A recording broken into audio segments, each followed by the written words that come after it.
Part 2. Waging War.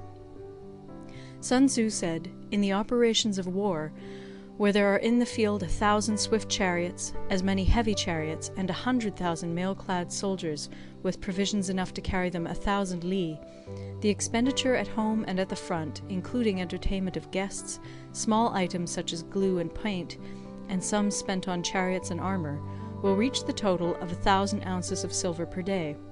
Such is the cost of raising an army of 100,000 men." When you engage in actual fighting, if victory is long in coming, then men's weapons will grow dull and their ardour will be damped. If you lay siege to a town, you will exhaust your strength. Again, if the campaign is protracted, the resources of the state will not be equal to the strain. Now, when your weapons are dulled, your ardour damped, your strength exhausted, and your treasure spent, other chieftains will spring up to take advantage of your extremity. Then no man, however wise, will be able to avert the consequences that must ensue. Thus, though we have heard of stupid haste in war, cleverness has never been seen associated with long delays. There is no instance of a country having benefited from prolonged warfare. It is only one who is thoroughly acquainted with the evils of war that can thoroughly understand the profitable way of carrying it on. The skilful soldier does not raise a second levy. Neither are his supply wagons loaded more than twice.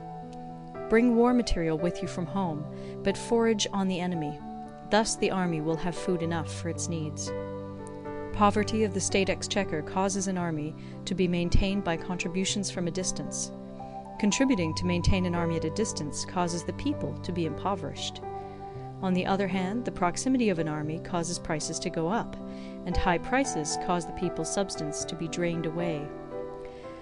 When their substance is drained away, the peasantry will be afflicted by heavy exactions.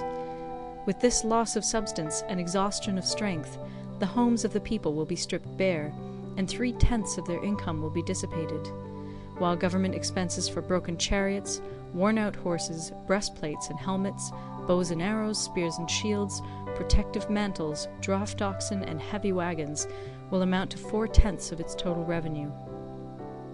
Hence, a wise general makes a point of foraging on the enemy. 1 cartload of the enemy's provisions is equivalent to 20 of one's own, and likewise a single picul of his provender is equivalent to 20 from one's own store. Now, in order to kill the enemy, our men must be roused to anger. That there may be advantage from defeating the enemy, they must have their rewards. Therefore, in chariot fighting, when 10 or more chariots have been taken, those should be rewarded who took the first. Our own flags should be substituted for those of the enemy, and their chariots mingled and used in conjunction with ours. The captured soldiers should be kindly treated and kept. This is called using the conquered foe to augment one's own strength. In war, then, let your great object be victory, not lengthy campaigns. Thus it may be known that the leader of armies is the arbiter of the people's fate, the man on whom it depends whether the nation shall be in peace or in peril. End of Part 2.